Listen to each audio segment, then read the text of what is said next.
XA की value 1/2 और XB की वैल्यू भी 1/2।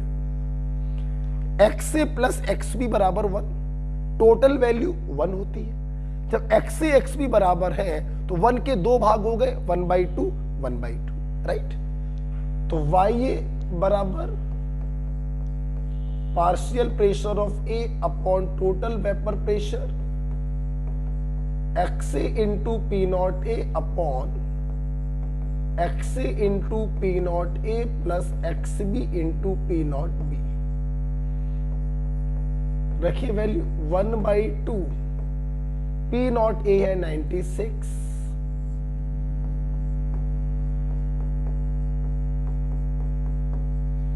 और P नॉट B है 24।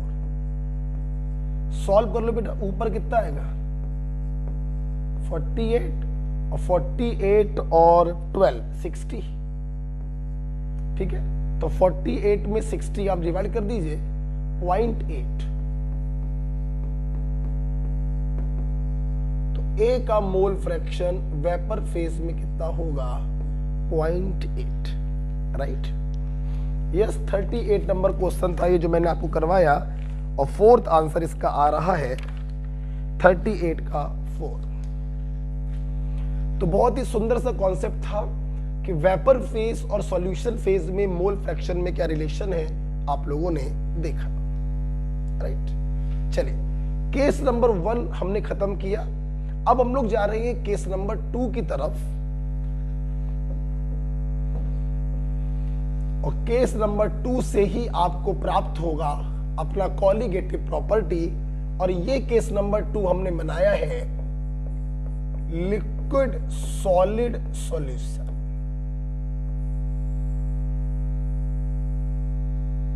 और सॉलिड हमारा कैसा है, ऑफ कोर्स नॉन वोलेटाइल।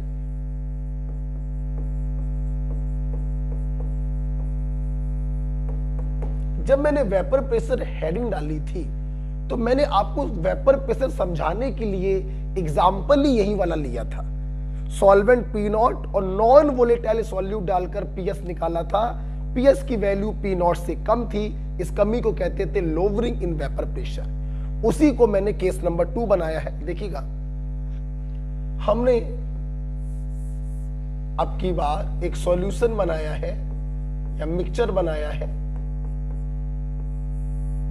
क्या क्या मिलाया है, अब की बार वोलेटाइल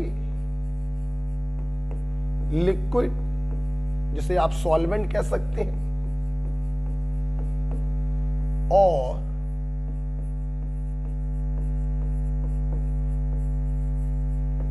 नॉन वोलेटाइल सॉलिड जो यहां पे बिहेव करेगा एज सॉल्यूट। ठीक, अब देखना बेटा, ये वोलेटाइल है, इसका पी नॉट कुछ ना कुछ होगा। ये नॉन वोलेटाइल है, इसका पी नॉट 0 होगा। मिक्सचर है, मोल फ्रैक्शन सॉल्वेंट का कुछ ना कुछ होगा। सॉल्वेंट के मोल फ्रैक्शन को कैपिटल एन से डिनोट कर रहा हूं और इसका भी कुछ ना कुछ मोल फ्रैक्शन होगा एक्स। स्मॉल एन का मतलब सॉल्यूट का मोल फ्रैक्शन। अच्छा, हमने राउल्ट लॉ लगाया तो partial pressure of solvent according to Raoult law, mole fraction of solvent into pure state vapor pressure। जब ये नॉन वोलेटाइल है तो इसका पार्शियल प्रेशर तो 0 होगा। जब पी नॉट 0 है, ये नॉन वोलेटाइल है तो पार्शियल प्रेशर भी क्या होगा 0 होगा। पेन कॉपी बंद करके ध्यान से देखिएगा। तो यहीं से आपको मिलेगा आपका कॉलीगेटिव प्रॉपर्टी। तो total vapour pressure of solution simple equal to आ जाएगा पार्शियल प्रेशर ऑफ सॉल्वेंट, क्योंकि सॉल्यूट क्या है 0। पी नॉट को इधर ले जाइए तो पीएस अपॉन पी नॉट बराबर मोल फ्रैक्शन ऑफ सॉल्वेंट। कोई टेंशन नहीं है, सिंपल इन दोनों को जोड़ दिया, total vapour pressure of solution आ गया। ठीक, अगर मैं इस इक्वेशन में दोनों तरफ 1 से माइनस कर दूं तो इक्वेशन पे कोई फर्क नहीं पड़ा, लेकिन हमें हमारे काम की चीज मिल गई P naught minus P S upon P naught बराबर 1 minus mole fraction of solvent, it becomes mole fraction of solute. Yes, हम लोग जो कॉलिगेटिव प्रॉपर्टी पढ़ रहे हैं relative lowering in vapour pressure, वो एक्चुअली बच्चों ये होता है। अभी आपने 1 घंटे पहले हमसे पढ़ा P naught minus P S को कहते हैं लोवरिंग इन वेपर प्रेशर, और लोवरिंग इन वेपर प्रेशर में जब पी नॉट से डिवाइड करते हैं तो इसे कहते हैं relative lowering in vapour pressure. बहुत ही इंपॉर्टेंट पॉइंट आपने पढ़ा कि 10 relative lowering in vapour pressure that is delta P upon P naught, ये delta P upon P naught. Thus relative lowering in vapor pressure is equal to mole fraction of solute। बेटा एक time था जब ये statement ही आपके exam में पूछा जाता था कि relative lowering in vapour pressure किसके बराबर होता है, it is equal to mole fraction of solute. Okay, लिख लीजिएगा, उसके पहले सुनिए। तो relative lowering in vapour pressure का जो कॉन्सेप्ट है वो पोरवाल सर के नोट्स का केस 1 है या केस 2? केस 2। जब वोलेटाइल सॉल्वेंट में नॉन वोलेटाइल सॉल्यूट को ऐड करते हैं तब कॉन्सेप्ट आता है relative lowering in vapour pressure का, which is equal to mole fraction of solute. और मोल फ्रैक्शन ऑफ सॉल्यूट की जगह पर आप खोल के लिख सकते हैं moles of solute upon moles of solute plus moles of solvent. आप लिखिए इसको।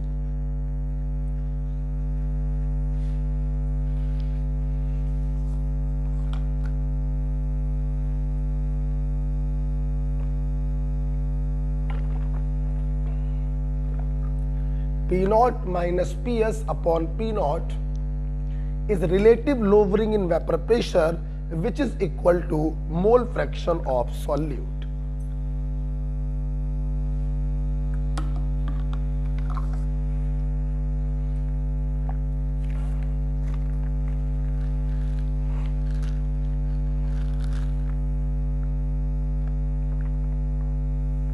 Right.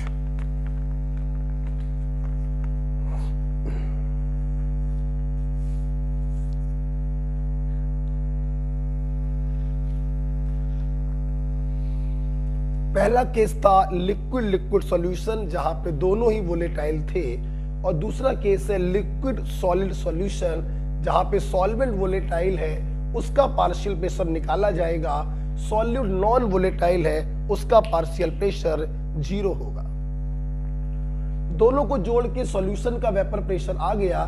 थोड़ा सा अरेंज किया हमने, इसको रीअरेंज किया तो relative lowering in vapour pressure is equal to mole fraction of solute.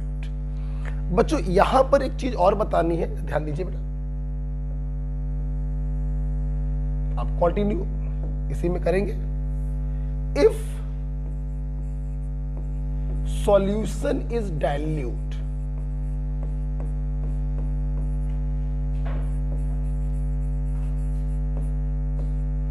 अगर बच्चों हमारा सॉल्यूशन काफी डाइल्यूट है, डाइल्यूट का मतलब सॉल्यूट का अमाउंट बहुत कम होगा, means n is much less than n। तो ध्यान रखिएगा हम लोग कैपिटल N के सामने स्मॉल n को इग्नोर कर देते हैं। जब आप इसको इग्नोर करेंगे तो relative lowering in vapour pressure बराबर आ जाएगा small n upon capital N। ठीक, देखो बेटा यहां पर एक कंट्राडिक्शन है। बच्चों को ये बड़ी प्रॉब्लम होती है, ये एग्जामिनर की कमी भी है कि वो मेंशन नहीं करते हैं सॉल्यूशन डाइल्यूट है कि नहीं। तो बच्चे बड़े कंफ्यूज रहते हैं कि कंप्लीट फार्मूला इस्तेमाल करें या स्मॉल n को इग्नोर करके इस्तेमाल करें। ये बड़ी समस्या है। हमने इस समस्या का एक रफली समाधान निकाला है। सुनना, अगर ऑप्शन बहुत क्लोज है, तो आप स्मॉल n को इग्नोर नहीं करेंगे। एक ऑप्शन 90 है, एक 100 है, मॉलिक्यूलर वेट में 10 का डिफरेंस है, काफी कम डिफरेंस है, इग्नोर नहीं करेंगे, आप कंप्लीट फार्मूले का इस्तेमाल करेंगे। और अगर कंप्लीट फार्मूले का इस्तेमाल करने पर बहुत कॉम्प्लिकेटेड सॉल्यूशन करना पड़ रहा हो तो भी आप इग्नोर कर सकते हैं। तो मैं दो बातें देखो बच्चों बोलता हूं, ऑप्शन बहुत क्लोज है तो इग्नोर नहीं करेंगे, कंप्लीट फार्मूला इस्तेमाल करेंगे।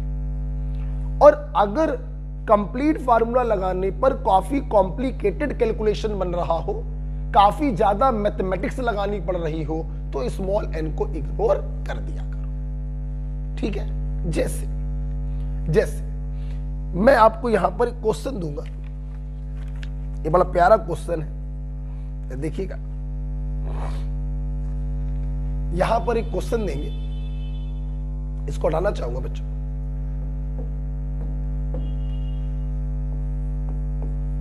क्वेश्चन है the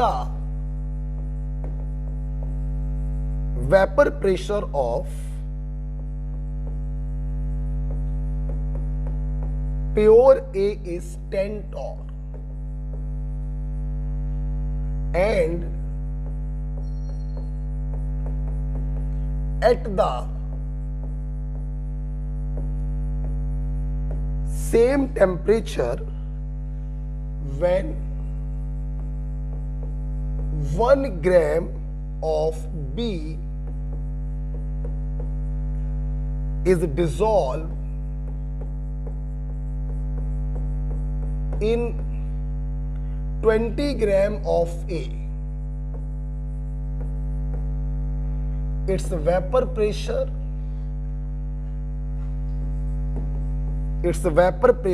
is reduced to 9 torr.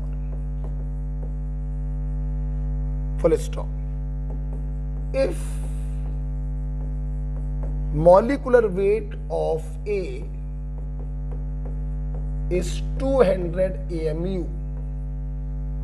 then molecular weight of B is, and the options are 100, 75, 90 and 120. Wait ये सवाल करना तो आप ही को है, मैं बस अपने बच्चों को इतना बताऊंगा। देखिए मॉलिक्यूलर वेट पूछा है और मॉलिक्यूलर वेट में 10 का डिफरेंस या 5 का डिफरेंस छोटा डिफरेंस माना जाएगा। तो एक ऑप्शन में 100 है, एक ऑप्शन में 90। अगर ये 90 ऑप्शन में ना होता, यहां पे लिखा होता 140 या 50 लिखा होता, तो ये डिफरेंस बड़े डिफरेंस हो जाते, हम स्मॉल n को छोड़ देते। डिफरेंस 10 यूनिट का है, मॉलिक्यूलर वेट में 10 यूनिट का डिफरेंस काफी क्लोज डिफरेंस है, मतलब हम कंप्लीट फार्मूले का इस्तेमाल करेंगे। P0 minus PS upon P0 बराबर mole fraction of solute small n upon small n plus capital N। आपको 1 मिनट दे रहे हैं, बिना पॉज करे आप सॉल्व करिए।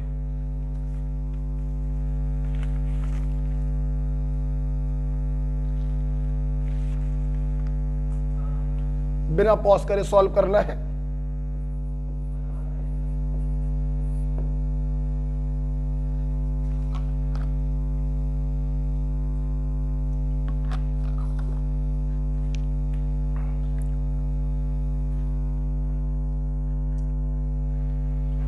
करिए। मैंने आपको हिंट दे दिया, ऑप्शन क्लोज है, आप इग्नोर नहीं करेंगे। मॉलिक्यूलर वेट में 10 का डिफरेंस, 5 का डिफरेंस क्लोज माना जाएगा। आप कंप्लीट फार्मूले का इस्तेमाल करिए।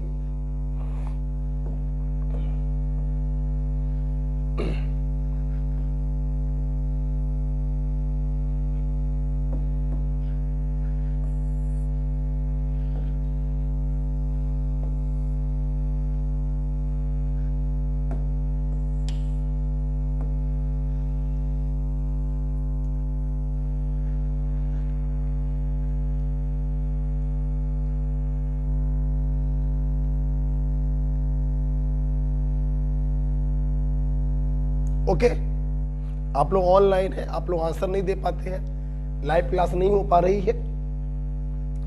आइए देखते हैं, vapour pressure of pure A is 10 torr. सबसे पहले आपको ये समझना चाहिए, जिसका प्योर वेपर प्रेशर दिया है वो सॉल्वेंट होगा, and at the same temperature when 1 gram of B is dissolve. सुनना, यहां पे सॉल्वेंट है आपका ए, जिसका पी नॉट आपको दिया है 10 टॉर। इसमें आपने एक सॉल्यूट मिलाया है, ऑफ कोर्स ये नॉन वोलेटाइल है, अभी समझ में आ जाएगा। कितने? 1 ग्राम, कितने में? 20 ग्राम ए।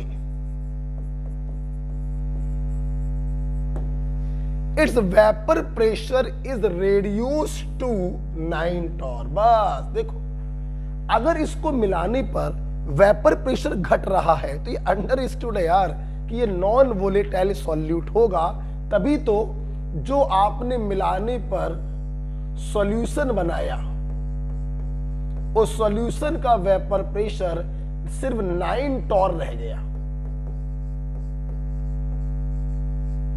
तो बताइए ए का मॉलिक्यूलर वेट क्या होगा? ए का मॉलिक्यूलर वेट आपसे पूछा है, सॉरी बी का पूछा है, और ए का आपको दिया गया है, सॉल्वेंट का मॉलिक्यूलर वेट आपको दिया गया है 200 AMU। AMU को लेके परेशान नहीं होते, this is atomic mass unit. आपसे सॉल्यूट का मॉलिक्यूलर वेट पूछा है, आपको समझ में आना चाहिए ये पोरवाल सर के नोट्स का केस नंबर 2 है। सॉल्वेंट वोलेटाइल है, सॉल्यूट नॉन वोलेटाइल है। हम लोग यहां पे लगाएंगे relative lowering in vapour pressure is equal to mole fraction of solute. Complete formula इस्तेमाल करेंगे। तो आइए हम डायरेक्ट लगा रहे हैं, P naught minus P S upon P naught बराबर, कंप्लीट फार्मूला लगेगा small N weight of solute upon its molecular weight निकालना है, upon small N plus capital N weight of solute upon molecular weight of solvent. बेटा आपको solve करना है, ये 0.1 आएगा, 0.1 हटेगा तो यहां पे 10 आ जाएगा, राइट? तो 1/m plus 1/10 equal to 10/m। ये 1/10 बचेगा तो 0.1 दशमलव हटाएंगे तो यहां 0 आ जाएगा और यहां 1 बचेगा। तो 1 बराबर 10/m अपॉन दिस वैल्यू, इस वैल्यू को इस तरफ ले जाइए, बराबर 10/m, 1/m को इधर ले जाइए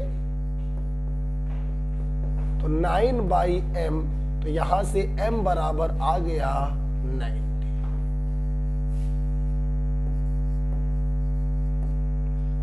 राइट बेटा? तो इस प्रकार से हम लोगों ने relative lowering in vapour pressure देखा, और एक बहुत बड़ी समस्या से हम लोगों को निजात मिली कि डाइल्यूट कब मानेंगे। मैंने 2 बातें बताई, अगर ऑप्शन काफी क्लोज है तो आप डाइल्यूट मानिए, या कैलकुलेशन बहुत हार्ड हो रहा है आपका, सॉरी ऑप्शन बहुत क्लोज है तो डाइल्यूट नहीं मानेंगे, एन को इग्नोर नहीं करेंगे, और अगर कैलकुलेशन बहुत हार्ड हो रहा है तो एन को इग्नोर कर दिया करो। हम ऐसे आपको पढ़ा देते हैं, राइट? इस प्रकार से relative lowering in vapour pressure बच्चों खत्म होता है। इसके बाद इसी हेडिंग सेकंड कॉलिगेटिव प्रॉपर्टी में आपको पढ़ना है आइडियल और नॉन आइडियल सॉल्यूशन, जो हम लोग कल पढ़े। उससे पहले आप लोग इसके ऊपर कुछ क्वेश्चन लगा लीजिएगा, इसके ऊपर, राइट? जैसे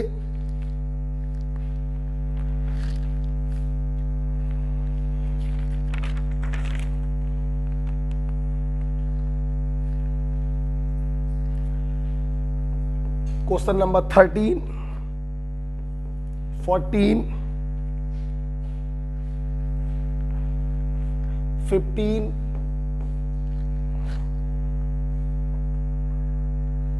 आज जो पढ़ाया है उसके ऊपर क्वेश्चन लगाने हैं, राइट? बेटा इधर आओ, इधर आओ।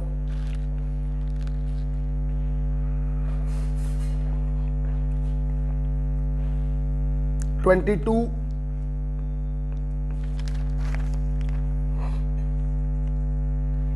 बेटा अपनी पीना मेरी ना पी डालना। 33,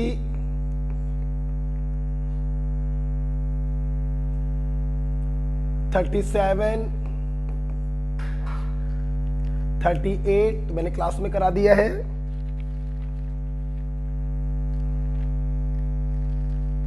41,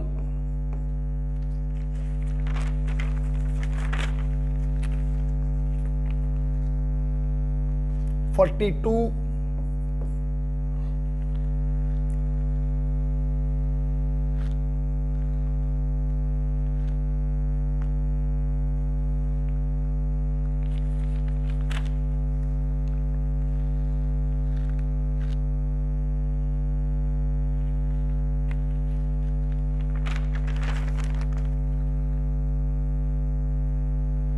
70। चलिए इतने लगा के लाइए, काफी हो गए। ये SW है, ये क्वेश्चन बच्चों आपको करके लाने, ठीक है। चलिए तो कल हम लोग इसी को आगे बढ़ाएंगे, आइडियल और नॉन आइडियल पढ़ेंगे, और कल हम लोग पढ़ेंगे elevation in boiling point and depression in freezing point. Okay बेटा, थैंक यू एंड सॉरी आपको जो 3-4 दिन लेक्चर नहीं मिल पाए, आपको इसी हफ्ते मैं 2-2, 3-3 लेक्चर प्रोवाइड कर दूंगा, ठीक है। थोड़ा तबीयत बेटा मेरी ठीक नहीं थी, तो ऑफलाइन क्लास लेने के बाद मैं ऑनलाइन लेक्चर बना नहीं पा रहा था, इसलिए आपको 2-3 दिन से लेक्चर नहीं मिले, ठीक है। ओके बेटा, थैंक यू। इसको अच्छे से पढ़ लेना और ये SW आप लोग अच्छे से लगा लेना, राइट।